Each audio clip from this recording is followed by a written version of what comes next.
دوستو آداب، میں ہوں ریحان آفاق، اور ہمارا جو چینل ہے اس کے حوالے سے ہم نے ایک سلسلہ شروع کیا ہے کہ شعراء کرام سے ملاقات کا۔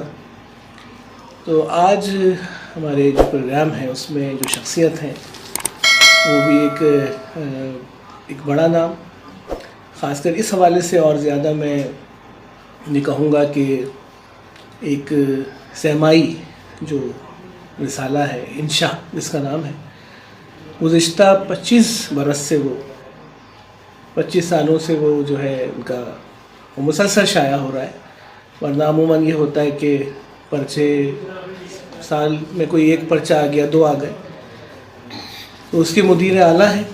اس کے علاوہ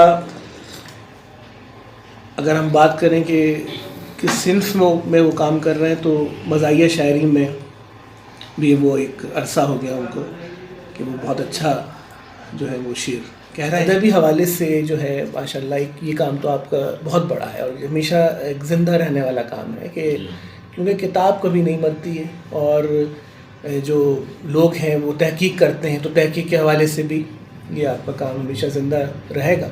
لیکن یہ جو اب شاعری کا جو آپ نے سفر شروع کیا ہے، خاص کر مزاحیہ شاعری کا، تو یہ بتائیے کہ کیا فرق آپ کو لگا، یا اگر ہم بات کرتے ہیں تو پہلے یہی بتائیں کہ چلیں انشا کے حوالے سے 25 برس ماشاءاللہ اس کو ہو چکے ہیں، اس کے حوالے سے کیا کہیں گے کہ کیا فرق ان دونوں شعبوں میں؟ دیکھیں، انشا کو اس وقت 27واں سال شروع ہو چکا ہے، 26 برس پورے ہو چکے ہیں اس کو، اور 27واں سال شروع ہو چکا ہے، اور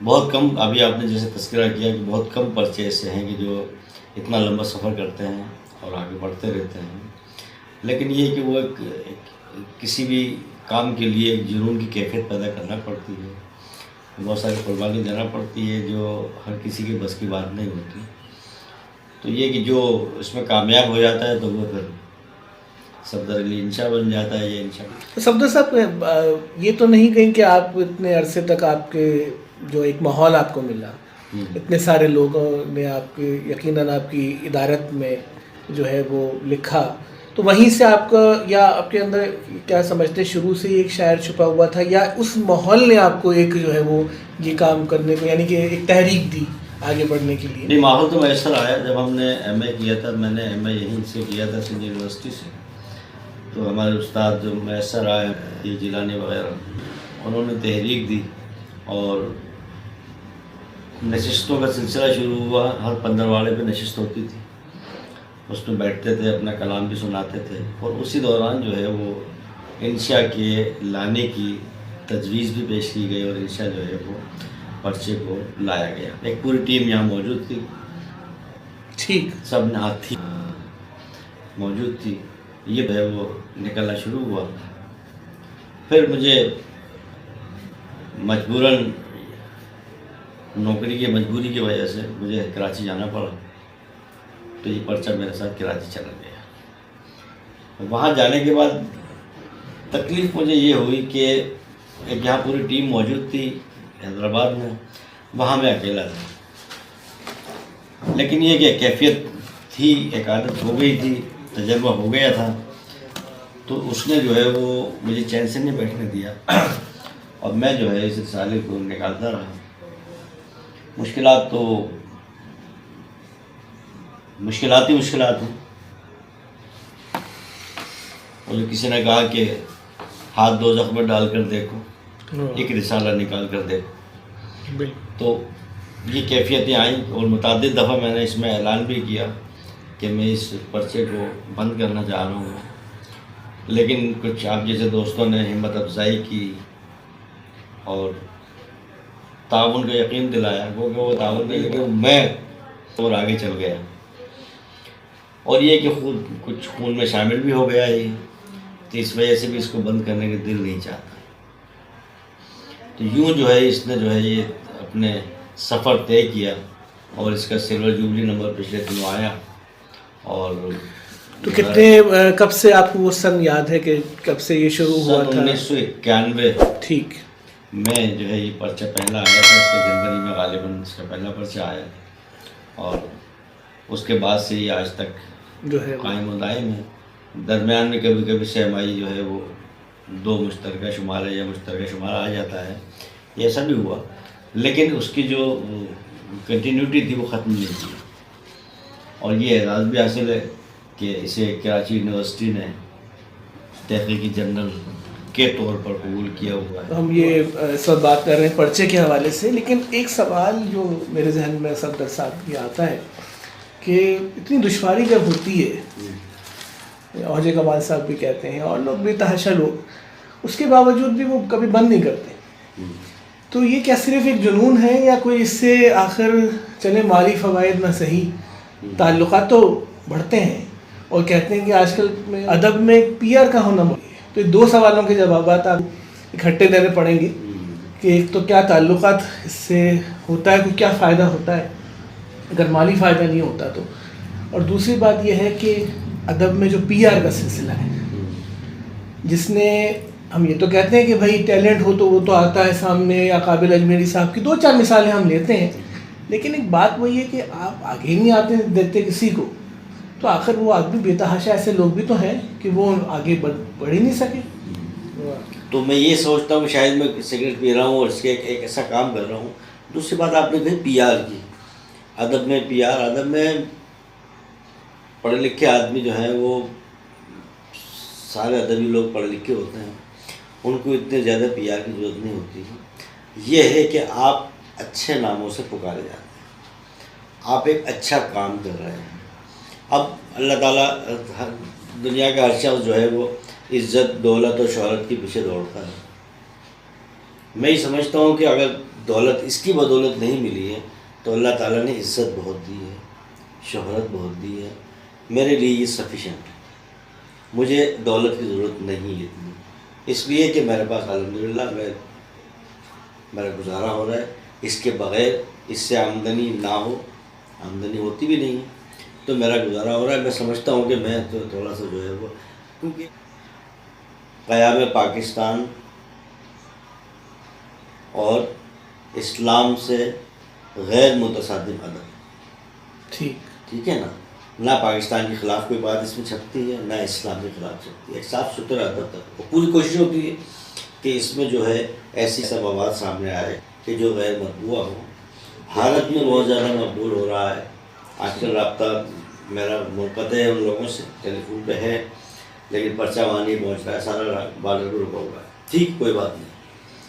تو یہ چیز جو ہے کہ جب آپ ایک ایسا کام کر رہے ہیں کہ جو دنیا کی نظروں میں اور پڑھے لکھے لوگوں کی نظروں میں اور ادبی لوگوں کی نظروں میں اچھا ہے اور میری وجہ سے ہے، تو مجھے اس بات کی خوشی ہوتی ہے کہ مجھے اللہ تعالیٰ نے قابل کیا کہ میں لوگوں کو ایک اچھی چیز پرووائڈ کر رہا ہوں. دوستوں میرے پاس صفدر صاحب کی کتاب ہے، ان کا شعری مجموعہ، اس سے ہم چاہیں گے کہ آپ جو ہے وہ کچھ سنائیں. جی صفدر صاحب، یہ تھوڑا بتائیے کہ کب یہ شائع ہوا، اور آپ نے جو بتایا تھا کہ یہ کب سے آپ شاعری کا بتائیے کہ باقاعدہ آپ کی جو شاعری کا سلسلہ ہے. شاعری کا سلسلہ میرا تقریباً 18 سال میری شاعری کو ہوا ہے. اچھا، لیکن مشاعروں میں آپ نے کب سے سلسلہ شروع کیا ہے؟ مشاعروں میں میرا جانا ہوا ہے کوئی 16 سال ہو گئے، اور اتفاق سے اللہ غریق رحمت کرے جاولا قاسمی کو میں شعر کہتا تھا لیکن سناتا نہیں تھا. ایک ہچکچاہٹ موجود تھی اندر. عطاءاللہ قاسمی کے جو ہیں بڑے بھائی جو حیدرآباد میں بھی رہے وہ، صحیح. تو میں ان کے ساتھ جو ہے وہ مشاعروں میں، ان کے مطلب مشاعروں میں سامع کی حیثیت سے جاتا تھا. ایک موقع ایسا ہے کہ انہیں ضرورت پڑی اور مجھے بھی دل چاہ رہا تھا کہ میں نے ان کو کہا کہ میں نے کچھ شعر کہے ہوئے ہیں، آپ کہیں تو میں سنا دیتا ہوں. ایک مشاعرے میں گیا، سنائے، انہوں نے بہت زیادہ اپریشیٹ کیا، خوش ہوئے کہ آپ بہت اچھا پڑھتے ہیں.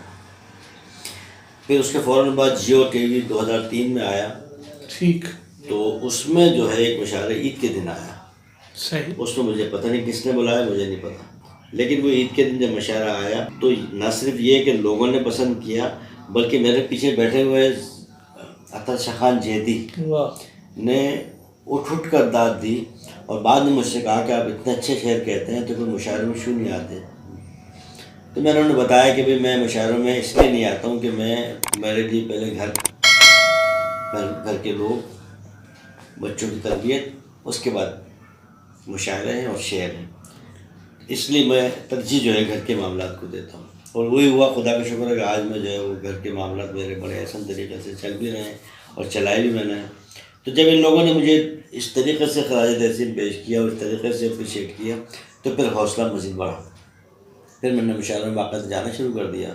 اور یہ 2018 میں میری کتاب سے جو ہے منظر عام پہ آ رہا ہے, جسے بہت پسند کیا. تو میں خدا کا شکر ادا کرتا ہوں بیچارے کہ اللہ تعالیٰ نے کیا مجھے. واہ کیا بات. دوستوں, پروفیسر صفدر علی خان صاحب جو ہے ہمارے درمیان موجود ہیں اور ان کی کتاب جو ہے اس سے کچھ میں پیش کر رہا ہوں.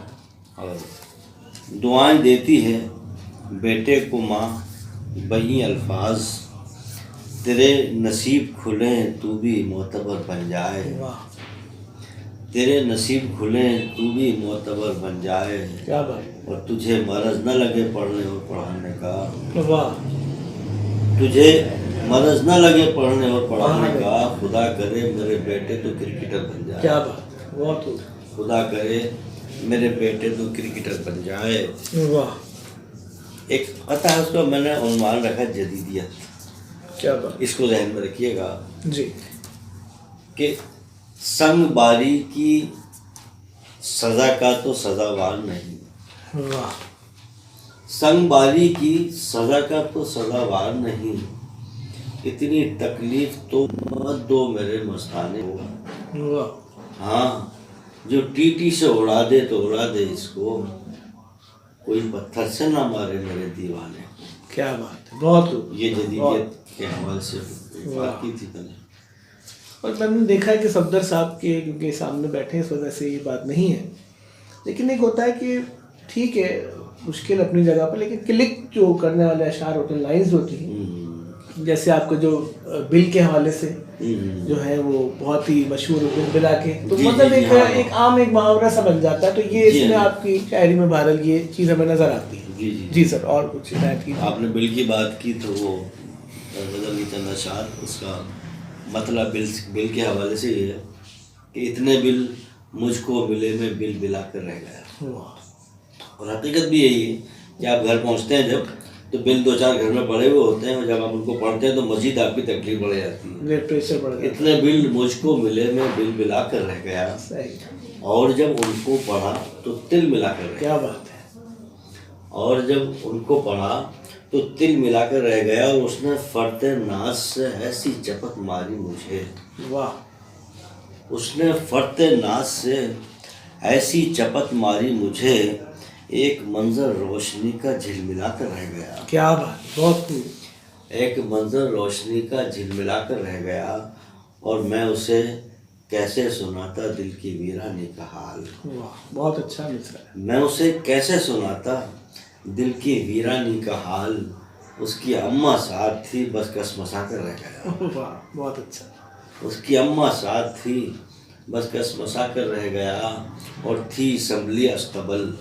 ہاؤس ریڈنگ ہوتی ہے ہماری یہاں. کیا بات. تھی اسمبلی استبل لیکن میری بدقسمتی, تو منسٹر بن گیا میں ہنہنا کر رہ گیا. ہاں, واہ, بہت اچھا. تو منسٹر بن گیا میں ہنہنا کر رہ گیا. اور سیٹیوں پر سیٹیاں ماری تو وہ کھڑکی کھلی. واہ. سیٹیوں پر سیٹیاں ماری تو وہ کھڑکی کھلی. باپ نے جھانکا تو انشا سٹ پٹا کر رہ گیا. کیا بات. بہت اچھا. باپ نے جھانکا تو انشا سٹ پٹا کر رہ گیا. اور اتنے بل مجھ کو ملے میں بل بلا کر رہ گیا. کیا بات. یہ غزل کی چند اشعار اس حوالے سے. وہی الفاظ اس حوالے سے. جی سر, سنائیے گا. اس کا عنوان عید ہی رکھا ہے. اور کہ اس عید کے بھی کپڑے وغیرہ تو ہو گئے. واہ. اس عید کے بھی کپڑے وغیرہ تو ہو گئے. جوتوں کا انتظام ابھی زیر غور ہے. بہت خوب. جوتوں کا انتظام ابھی زیر غور ہے. لگتا ہے روز عید وہ ہو جائے گا ضرور. لگتا ہے روز عید وہ ہو جائے گا ضرور. مسجد سا ایک مقام ابھی زیر غور ہے. مسجد سا ایک مقام ابھی زیر غور ہے. ایک اور قطع عید کے حوالے سے, اس میں عید قربہ کا تذکرہ آیا ہے. ہر طرف سے شور ہے, مہنگائی ہے, آدمی بیچارہ چارے کے بغیر. آدمی بیچارہ چارے کے بغیر چارے پر اس کی نظر للچائی ہے. کیا بات. چارے پر اس کی نظر للچائی ہے. ایک قطعہ ہے، اس میں عنوان میں نے رکھا تمنا.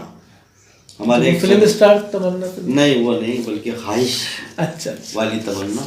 اور یہ میں نے یوں کہا کہ اس میں ہمارے ایک صدر صاحب تھے، وہ آج بھی موجود ہیں. مسکراتے بہت ہیں، اچھا، ہنستے رہتے ہیں بیچارے ماشاء اللہ سے. تو ان کو سامنے رکھ کے میں نے کچھ ایک قطعہ کہا تھا کہ کچھ وفاقی قسم کے اب خواب آتے ہیں نظر. کچھ وفاقی قسم کے اب خواب آتے ہیں نظر. اب سکونت کے لیے دارالحکومت چاہیے. اب سکونت کے لیے دارالحکومت چاہیے.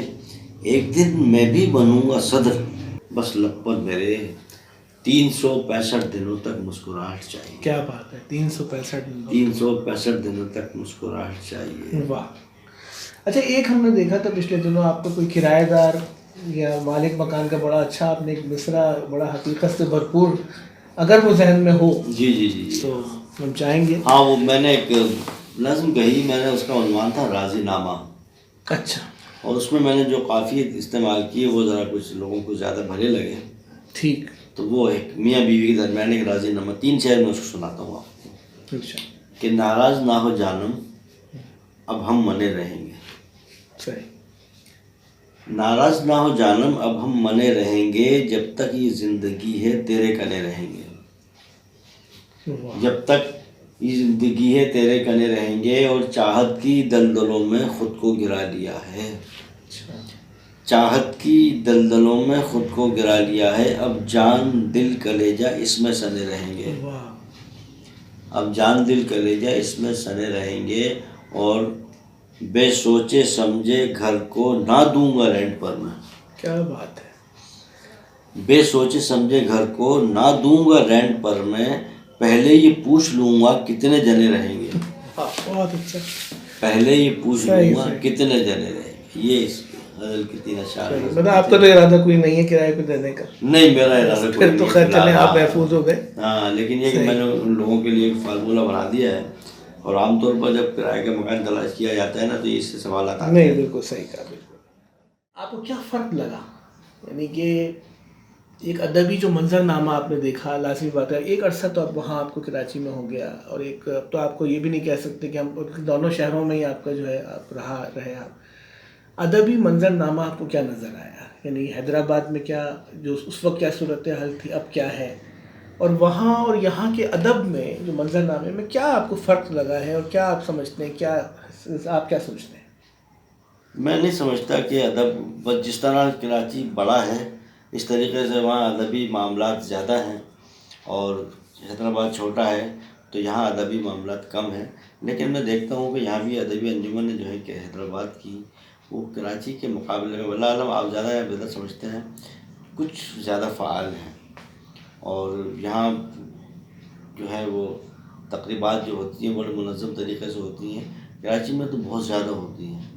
اور عام طور پر جو مشاعرے گھروں میں ہوتے ہیں، بڑے مشاعرے تو کم ہوتے ہیں، لیکن جو گھروں میں لوگوں نے تنظیمیں بنائی ہوئی ہیں اپنی، وہ اپنے دور میں مشاعرے کراتے ہیں. کسی نے ماہانہ بنیادوں پر، کسی نے 2 مہینے بعد، 3 مہینے بعد. کہ مطلب ان کو یہ چاہیے کہ بھائی اگر آپ نے ٹھیک ہے، اگر 10 لوگ آپ، یہ تو کرکٹ ٹیم کی طرح ہو گیا کہ وہی لوگ آئیں گے بھائی. آخر اگر آپ 10 میں سے 5 وہی لے لیں، 5 تو نہیں لیں. یعنی کہ یہ بات یہاں نہیں ہو رہی کہ وہ اچھا پڑھیں گے برا پڑھیں گے، کیا بھائی ان کی شمولیت تو ہو. پھر کہتے ہیں کہ ینگسٹر آگے نہیں آتے. اب کیا اس پہ تھوڑی سی روشنی آپ اس میں دیکھیں. ینگسٹر کی جہاں تک بات ہے نا، ینگسٹر تربیت تو ہونے رہی ہے. وہ ایک استاد بنایا جاتا تھا، اس کی بات مانی جاتی تھی، اس سے اصلاح لی جاتی تھی. ایسے چند لوگ جو انہیں انگلیوں میں گنا جا سکتا ہے وہ تو آپ کو نظر آ جائیں گے.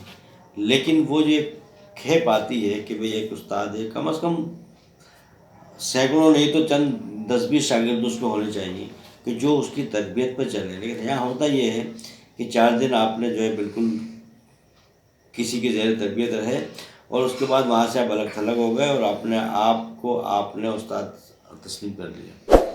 اور چاہا یہ کہ مجھے استادوں کی طرح بلایا جائے، مجھے دیر سے پڑھوایا جائے، اور اس سے زیادہ جلدی اس بات کی ہوتی ہے کہ میرا مجموعہ کلام آ جائے.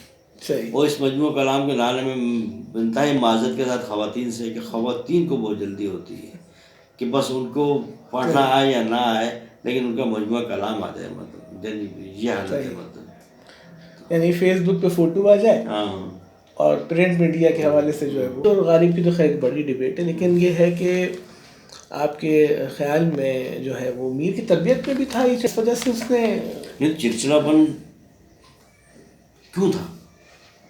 یہ تو انہیں غم ملے نا. طبیعت میں نہیں، طبیعت میں نہیں ہے. دیکھیں غموں کو آپ اپنے اوپر حاوی کر لیں، آپ پاگل بن جائیں گے، لوگ آپ کو پاگل کہیں گے، پتھر ماریں گے. صحیح. آپ غم کو ہنسی میں اڑا دیجیے غالب کی طرح. مگر سر یہ بھی تو خیر بہر طبیعت کا خاصا نہیں تھا. طبیعت بنائی نا، بات سنیے نا ٹھیک کہ آپ نے اپنے اشعار میں کہ یوں جو ہمسایہ کاہے کو سوتا رہے گا، کہ جو میر اس طرح سے روتا رہے گا تو ہمسایہ کاہے کو سوتا رہے گا. تو یہ رونے پیٹنے کا تذکرہ آپ کیوں کرتے ہیں؟ مطلب بات صرف یہ ہے، ٹھیک ہے نا، کہ آپ کے اشعار کے اندر محسوس ہو رہا ہے کہ آپ رو رہے ہیں، آپ کو غم ملے ہوئے ہیں، آپ کو پریشانی ہے، آپ کو یہ غالب کے اشعار میں کیوں نہیں ہے؟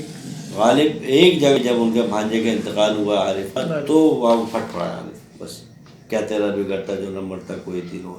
اس سے پہلے اس کے بچے بارے اس نے کہیں تذکرہ نہیں کیا اس کا. غالب بچوں کا مرنا کم بات ہے، اولاد کا مر جانا، کوئی اولاد زندہ نہیں رہی، کیا اس کا غم نہیں تھا؟ لیکن اس نے اس کا اظہار نہیں کیا، لوگوں کے آگے واویلا نہیں کیا، اس غم کو چھپا لیا. اچھا غم کو چھپایا بھی ہے، غم کو برداشت کرنے سے بھی بہت ساری تبدیلیاں آ جاتی ہیں. وہ تبدیلی بھی غالب کے نہیں آئی ہے. ایک چیز آپ برداشت بلا وجہ کرتے ہیں نا، جب تو اس کے سائڈ افیکٹ ہوتے ہیں، اس کے انسان پاگل بھی ہو سکتا ہے کچھ اور. لیکن طاقت، میں کہتا ہوں غالب بہت طاقتور تھا، اس نے ان چیزوں کو برداشت کیا اور وہ کامیاب ہوا. میں یہ دیکھتا ہوں. آگے کی کیا پلاننگ ہے آپ کی؟ کوئی نئی کتاب آپ کی؟ میں اب آج کل نعتیں کہہ رہا ہوں، اور ہمارے ایک دوست اللہ تعالیٰ انہیں خوش رکھے، قمر وارثی، جی جی، نعت کے حوالے سے بہت بڑا نام ہے، اور وہ ماہانہ مشاعرے ان کے ہوتے ہیں ردیفی، تو دبستان وارثیہ ان کی ایک تنظیم ہے، اس کے تحت ہوتے ہیں. تو انہوں نے مجھے بھی تحریک دلائی. یہ ہم دیکھتے ہیں کہ اتنی محنت سے آپ مطلب وہی جنون کا کام ہے. عام آدمی تو لازم بات ہے کہ وہ دیوانگی کے بغیر یہ کام نہیں ہوتے، لیکن یہ ہے کہ آپ نہیں سمجھتے کہ کیا پرنٹ میڈیا کا اب زوال ہے، اور کیونکہ اب فیس بک یوٹیوب یہ سب چیزیں چل رہی ہیں، یا نہیں ہو سکتا؟ اور اگر ایک تو یہ سوال ہے، پھر دوسرا یہ بھی ہے کہ آخر جب لوگ 25-25 ہزار روپے کے موبائل فون خرید رہے ہیں، اور لیکن 200-250، چلو میں کہتا ہوں، لوگ کہتے ہیں مہنگی ہو گئی کتاب، تو چلیں کتابیں کا جو میلے ہوتے ہیں تو کبھی کبھی لگتے ہیں، تو اگر آپ ایوریج لگا لیں 200-250 روپے پر منتھ بھی، تو بھی آپ کو جا کے 1,000 روپے پڑتا ہے پورے سال کا. تو آپ یہ نہیں دیکھتے کہ ہم لیٹسٹ اور یہ موبائل تو ٹھیک ہے، لیکن اس کی اہمیت بھی بتائیے کہ، اور اپنے رسالے کے حوالے سے بتائیے کہ دیکھیں میڈیا کا عروج ہے اور جہالت کا عروج ہے. بالکل کلیئر بتاؤں گا آپ کو. بالکل صحیح. جہالت کا عروج ہے. لوگ تماشے پسند کرتے ہیں، موبائل کی صورت میں ہوں یا ویسے کہ سنیما میں جا کے فلمیں دیکھیں یا کچھ اور کریں، لیکن کتاب خریدنے کے لیے، ایک رسالہ خریدنے کے لیے جو 150 روپے میں عام طور پہ مل جاتا ہے، ٹھیک ہے نا، لوگ اس کے لیے پیسے خرچ نہیں کرتے ہیں. مجھے حکیم سعید مرحوم کی ایک بات یاد آ رہی ہے. اس وقت ہمارا انشاء 20 روپے قیمت ہوا کرتی تھی اس کی، اور ہم آدھی قیمت میں یعنی 10 روپے میں عام لوگوں کو دیا کرتے تھے. حکیم سعید شہید نے کہا کہ مجھے معلوم ہے کہ یہ انشاء 10 روپے میں کوئی نہیں خریدے گا، حالانکہ لوگ 600 روپے اور 500 روپے کا پیزا کھڑے کھڑے کھا جاتے ہیں، لیکن کتاب خریدنے کے لیے وہ 10 روپے اور 20 روپے نہیں نکالیں گے. یہ آج سے تقریباً 18-19 سال پرانی بات ہے. تو اب اس سے آپ اندازہ لگا لیجئے کہ ہمارے یہاں جہالت کا عروج ہے. میں پھر اس بات کو دہرا رہا ہوں، پیسے لوگوں کے پاس ہیں، بالکل خرید سکتے ہیں کتاب، اور آپ دیکھیں کہ ایکسپو کی جب نمائش لگتی ہے، کتابوں کے فیئر میلہ لگتا ہے، تو اس میں کتابیں بہت فروخت کی جاتی ہیں، لیکن عام طور پر کتاب کو نہیں خریدا جاتا، اور ہر آدمی توقع رکھتا ہے کہ یہ رسالہ، یہ کتاب مجھے مفت میں مل جائے. آپ توقع رکھتے ہیں تو 150 روپے خرچ بھی کیجیے، تو اس کا مطلب ہے کہ آپ اس کو 150 روپے کے برابر اہمیت نہیں دے رہے. ٹھیک بات. تو جہاں کتاب کا یہ پرنٹ میڈیا کی بات ہوتی ہے اور کیا نام ہے الیکٹرانک میڈیا کی بات آتی ہے، میں اس سے میرا اس سے شدید اختلاف ہے. الیکٹرانک میڈیا ہم سے یورپ سے آگے ہم لوگ نہیں جا سکتے، ان کے بھی الیکٹرانک میڈیا موجود ہے، لیکن کتاب کی اہمیت ان کے برقرار. بالکل. خواہ وہ جاپان ہو، امریکہ ہو، کوئی اور جگہ ہو، ٹرین میں وہاں کتاب، ٹرینوں میں کھڑے کھڑے لوگ کتابیں پڑھ رہے ہوتے ہیں، کتاب خرید رہے ہوتے ہیں. آپ کو پتہ ہے کہ جب ہیری پوٹر چھپی ہے کتاب، جے کے رولنگ صاحبہ کی جو تھی، تو پہلے دن کی سیل اس کی 2.5 کروڑ کی تھی. بتائیے. سیل کتابیں فروخت کی ہیں، اور آپ کے پاکستان میں صرف اسلام آباد میں اس کا فوٹو کاپی مل رہی تھی 500 روپے کی. بتائیں. تو کیا وہ لوگ ہم ان سے آگے ہیں الیکٹرانک میڈیا میں؟ نہیں، ہم بہت پیچھے ہیں ان سے. لیکن انہوں نے کتاب کو کتاب بنا کے رکھا ہوا ہے، ان کی لائبریریاں آباد ہیں.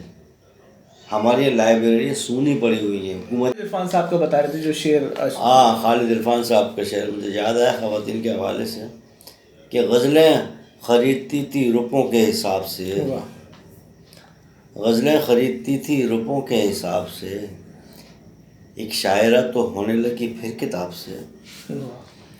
تو وہ یہ اچھا میرا ذاتی تجربہ بھی ہے کہ ایک ملاقات تھی، ایک ہمارے پروفیسر تھے، شاعر بھی تھے اچھے، ان کے یہاں بیٹھک ہوئی، ہم 3-4 افراد تھے، خاتون آئی، انہوں نے اپنا شعری مجموعہ دیا جو کم از کم 300-350 صفحات پر مشتمل تھا. اتنا موٹا شعر ان کو پیش کیا. انہوں نے کہا یار اچھا چلو اچھا ہے، آپ بھی آ گئی ہیں، 2-3 شاعر یہاں بیٹھے مشاعرہ کر لیتے ہیں. ریاض صاحب یقین کیجئے کہ جب انہوں نے اپنا شعری مجموعہ کھولا ہے تو ان سے اپنی غزل پڑھی نہیں جا رہی تھی. اور میں بتا دوں نام کی مشہور شاعرہ ایک ہیں ہماری سحر حسن، وہ پڑھ کے سنا، سحر علی، وہ انہیں پڑھ کے سنا رہی تھی کہ یہ پڑھو، ایسے پڑھو، ایسے پڑھو. اچھا. جی جی. تو یہ مطلب صحیح بات ہے. وہی جیسے ہم ندا فاضلی کا شعر آ جاتا ہے نا کہ ہر آدمی میں ہوتے ہیں 10-20 آدمی جس کو بھی دیکھنا ہو کئی بار. وہ اٹک رہی تھی تو وہ سحر علی بتا رہی ہے کہ بھائی ایسے پڑھو، ایسے پڑھو. مجھے اتنی حیرت ہوئی کہ ان کا نام میں نے پہلی دفعہ، ان کی شکل میں نے پہلی دفعہ دیکھی ہے، اور یہ اتنا موٹا شعری مجموعہ لے کر آ گئی ہے، مطلب کہ اپنے شعر ان سے نہیں پڑھے جا رہے. یہ حالت ہے. تو کیفیت یہ ہے کہ لوگوں نے ویسے تو ادبی ہونے کی کوشش نہیں کرتے، لیکن سمجھتے بہت سے لوگ یہ ہے کہ شاید اس سے شہرت ملے، شہرت ہو جائے گی. حالانکہ اس سے میں دیکھتا ہوں کہ فیس بک کا جیسے دور ہے، ابھی ہر آدمی شاعر بن چکا ہے. پہلے بھی تھا، اب تو ہر آدمی. اس میں یہ کہ جہاں اچھی شاعری ہو رہی ہے وہ بہت بری شاعری بھی دیکھنے کو ملتی ہے. بالکل ہے. آپ یہ دیکھیے کہ جو افسانے لوگ لکھتے تھے، مضامین لکھتے تھے، شعر نہیں کہتے تھے، وہ شاعر میں آ رہے ہیں صرف اس وجہ سے کہ شاید اس پہ جو شہرت مل رہی ہے، اور افسانے کی کوئی نشش نہیں ہوتی، اس طرح نہیں ہوتا. اب کیا کریں، کس طریقے سے اپنے آپ کو سامنے لائیں، تو وہ بھی آنے لگے. تو اب یہ جہاں جو میں نے آپ کو بات پہلے کہی تھی کہ ادب جو ہے وہ زوال پذیر ہے، یہی ہے کہ اب جو ہے لوگوں نے شہرت کے ذریعے سمجھ لیا ہے، لیکن شعر نہیں کہے جا رہے. تھوڑا سا بتائیں گے، جیدی صاحب کا بھی پوری دنیا میں یہ پروگرام جا رہا ہے بھائی، تو وہ لوگ چاہیں گے کہ ان کے بارے میں پتہ چلے. بھائی اللہ تعالیٰ انہیں صحت دے. اطہر شاہ خان جیدی صاحب 4-5 سال پہلے جب ان سے ملاقات ہوئی تھی تو وہ کسی کو پہچانتے بھی نہیں تھے، ان کی طبیعت اتنی خراب تھی. اچھا. ذہنی طور پہ بہت زیادہ وہ تھے، تو نہ وہ پڑھ سکتے تھے، وہ دیکھتے رہتے تھے. تو ہمیں ان کو مل کر دکھ بھی ہوا، اور ان کی صحت کے لیے ہم نے دعا بھی کی. شاید دعا قبول ہو گئی. تو 2 سال پہلے ایک پورٹ گرینڈ مشاعرہ ہوا اور انویٹیشن آیا مجھے، تو اس میں لکھا ہوا تھا کہ اطہر شاہ خان جیدی کی صدارت میں. میری خوشی کی انتہا نہیں تھی. میں نے کہا چلو، یعنی اس بات کی خوشی تھی کہ اطہر شاہ خان جب آ رہے صدارت کرنے کے لیے، اس کا مطلب ہے کہ وہ اچھے ہیں، ان کی صحت بہتر ہے. بعد انہوں نے لایا گیا ویل چیئر کے اوپر، انہوں نے مشاعرہ پڑھا، مجھے پہچانا اور دوستوں کو پہچانا، اور دیکھ کے انہوں نے مشاعرے اشعار پڑھے جو ہمیں بہت زیادہ خوشی ہوئی. اطہر شاہ خان ماشاء اللہ اب کیونکہ ضعیف بہت زیادہ ہے، بہت بڑا نام ہے، اور یہ کہ اب جو ہے وہ کیونکہ تھوڑے سے ایکٹیو لوگوں نے کی فرمائش پر ہوئے ہیں، لوگوں نے کہا ہے ان کے گھر والوں سے کہ بھئی انہیں لائیں جس کی زندگی بھر شہر گئے ہوں اس کی تو زندگی شہروں میں اٹکی ہوئی ہے نا. بالکل. وہ سن کے بھی بہتر ہو جاتا ہے مطلب. تو وہ اور ایسے لوگوں کو اہمیت دینی چاہیے. بیچارے ویل چیئر پر آتے ہیں, اس لیے ان کی مجبوری ہے, لانے والوں کی مجبوری ہے, بڑا مشکل سے لانا پڑتا ہے ان کو. لیکن یہ ہے کہ بہرحال وہ ہمارا سرمایہ ہے اور بہت بڑے آدمی ہیں. اللہ تعالیٰ انہیں صحت دے. بالکل ہماری میری خوش نصیبی ہے. صفدر صاحب, آپ نے جیسے آپ نے افسانے بھی لکھے ہیں اور لازم بات ہے ادیب بھی ہیں اور استاد تو خیر یقیناً وہ ایک پہلو تو ہم نے ابھی اس میں ہم کسی اور نشست میں اس پہلو کو سامنے لائیں گے کہ پوری زندگی آپ کے شعبہ تدریس اور اردو زبان کے آپ نے جو ہے روٹی کھائی, یہ بھی ایک اعزاز کی بات ہے. بے شک بے شک. وہ ایک الگ پہلو, اس پہ ہم بات کریں گے. لیکن یہ جو مزاحیہ شاعری ہے اس طرح, جیسے میں ریڈیو کے لیے انور بریلوی صاحب سے میں نے کہا کہ بھائی اب کیوں, اس زمانے میں میں نیا تھا تو میں نے ایک سوال کیا کہ بھائی اب کیوں نہیں لوگ آ رہے, تو انہوں نے کہا اس سے لوگ آج نہیں ہوتا, یہ تو ایک طبیعت میں ہوتا ہے. تو کیا آپ کی طبیعت میں آپ کو سمجھتے ہیں کہ یہ مزاحیہ شاعری کی طرف ہی تھا یا کبھی سنجیدہ بھی کہا آپ نے کچھ؟ نہیں, میں نے ابتدا میں سنجیدہ اشعار کہے اور میں مشاعروں میں نہیں جاتا تھا, لیکن جو مجھے تحریک ملی وہ مزاحیہ شاعری سے ملی. اتفاق سے میں نے شعر کہہ کے رکھے ہوئے تھے کچھ اور مزاحمے بھی کہے ہوئے تھے, لیکن جب ایسا موقع آیا اور ضیاء اللہ قاسمی مرحوم جو ہیں اللہ غریب رحمت کرے, انہوں نے مجھے آفر کی. دلاور فگار کی یاد میں 7 مشاعرے ہوئے تھے کراچی میں. اچھا. تو اس میں چوتھے مشاعرے سے جو ہے وہ میں نے جب ان سے کہا کہ میرے پاس کچھ اشعار ہیں آپ سنیے, انہوں نے مجھے آفر کی. جب میں نے پڑھے تو انہوں نے تعریف کی. یوں جو ہے وہ میرا جو مزاحیہ شاعری کا سلسلہ تھا وہ آگے بڑھا. یعنی ضیاء اللہ قاسمی کا جو ہے ضیاء اللہ قاسمی مشاعروں میں لے جانے کا سیر انہیں کے ساتھ جاتا. آپ کو یہ بھی بتاتے چلیں کہ جیسے ہم نے شاید پہلے بھی ذکر کیا کہ اور عطا اللہ قاسمی سے کیونکہ میری ملاقاتیں رہی ہیں, تو اگر وہ بھی یہ پروگرام دیکھیں گے تو ان کے جو بڑے بھائی ہیں, کیونکہ میں آج کل جو ہے YouTube per he Khwaja and سن دیکھ رہا ہوں دوبارہ. اچھا. تو ان کے جملے بھی بڑے کلاسک, عطا اللہ قاسمی بہت بڑا نام. تو ان کے جو بھائی ہیں, لازمی بات ہے جب ہمارے والد صاحب بھی جب لکھنے کا انہوں نے سلسلہ کیا تھا تو ان کا میڈیکل اسٹور بھی یہاں ہوتا تھا, تو انہوں نے ان سے بھی کہا تھا کہ بھائی آپ والد صاحب سے آفاق اللہ خان صاحب سے کہ آپ لکھیں کچھ. یہ بھی کیسا سانحہ ہے اہل فن کے ذیل میں, ہم بھلا دیتے ہیں دل سے ہر برے کردار کو, اور ہم تو وہ ہیں جو کبھی تسلیم کرتے ہی نہیں, جب تلک دفنا نہ دیں ہاتھوں سے خود فنکار کو. واہ کیا بات. جب تلک دفنا نہ دیں ہاتھوں سے خود. صفدر صاحب, ہم نے ایک چھوٹی سی کوشش کی ایک چینل, کیونکہ لازمی بات ہے کہ یہ تو بہت شکر گزار ہیں ہم سوشل میڈیا کے اس حوالے سے, ورنہ ہماری ساری زندگی شاید گزر جاتی اور کوئی ہمیں کسی اسکرین پہ نہ آنے دیتا. تو یہ ہم نے چھوٹی کوشش کی کہ اپنے چینل کے تھرو جو ہے ایک کیسا بھی پروگرام تھا, ہمارے کوشش یہ کی کہ لوگوں, لازم بات ہے پوری دنیا جہاں بھی اردو سے محبت کرنے والے لوگ ہیں اس کو کسی نہ کسی صورت میں جو ہے وہ دیکھیں گے. تو یہ آپ کو کاوش جو ہے وہ کیسی لگی؟ اچھی کاوش ہے, اور یہ اس میں حیرت کی بات یہ ہے کہ آپ اس پہ تنہا اس کو سر انجام دے رہے ہیں, تو میری دعا ہے. چینل کے حوالے سے آپ کو جو ہے جو کیسا لگا؟ دیکھیں آپ کی جو ہے وہ ایک ذاتی کوشش ہے, تنہا آپ اس کو لے کے آگے بڑھ رہے ہیں. ہماری دعا ہے کہ اس میں آپ کامیاب ہوں انشاءاللہ. اور یہ کہ دیکھیں جہاں اتنے تماشے دنیا بھر میں ہو رہے ہیں, خاص طور سے ہمارے جو چینل ٹی وی چینل ہیں, بالکل وہ آپ گھماتے رہیں ریموٹ لے کر, آپ کی پسند کا, ہماری پسند کا کم از کم کوئی چینل نہیں آئے گا سوائے کہ میٹرو 1 ٹی وی کی, اس پہ بزم شاعری اور اس حوالے سے پروگرام آتے ہیں. حیرت کی بات ہے کہ وہ اتنے عرصے سے وہ ایک ٹی وی جو ہے وہ کامیاب طریقے سے جا رہا ہے, لیکن اس کے علاوہ سوائے چھچور پنے کے اور کوئی چیز وہ جو ہے آپ کو نظر نہیں آتی. یا ٹاک شو ہے, ٹاک شو بھی انہوں نے جو ہے وہ تماشا بنایا ہوا ہے. سیاسی شو ہے, وہ سیاسی شو ہے. سیاسی شو ہے جب تک لوگ یعنی ان کو اتنا اشتعال دلا دیتے ہیں کہ وہ لڑنے والنے پر آمادہ ہو جاتے ہیں اور ریٹنگ بڑھ جاتی ہے, پھر ان کی ریٹنگ بڑھ جاتی ہے. مطلب یہ ٹاک شو ہے, مطلب کہ لوگ تہذیب سے کراس کر کے چلے جاتے ہیں. مطلب تو ایسی صورت میں کہ ایسے چینل کہ جو ادب کے نام پر یہ ادب کو پروان چلا رہے ہیں, ایک خوشائند بات ہے. آپ بھی اس میں شامل ہیں, ہماری دعا آپ کے ساتھ. تو دوستوں یہ تھے صفدر علی خان انشا صاحب. ہم نے جتنی کوشش کی ان سے بات کرنے کی, اور یقیناً بہت مفید باتیں انہوں نے کی, ادب کے منظرنامے میں بھی بات کی، خاص کر کراچی حیدرآباد کے ادبی منظرنامے میں، ادب میں پی آر کا سلسلہ ہے، اس پر بات کی. تو یہ ہماری کاوش پسند کرنے کا آپ کا بہت شکریہ. شکریہ سر آپ کا بہت کہ آپ آئے اور آپ آخر میں بس ایک پیغام آپ دیں ادب کے لوگوں کے لیے.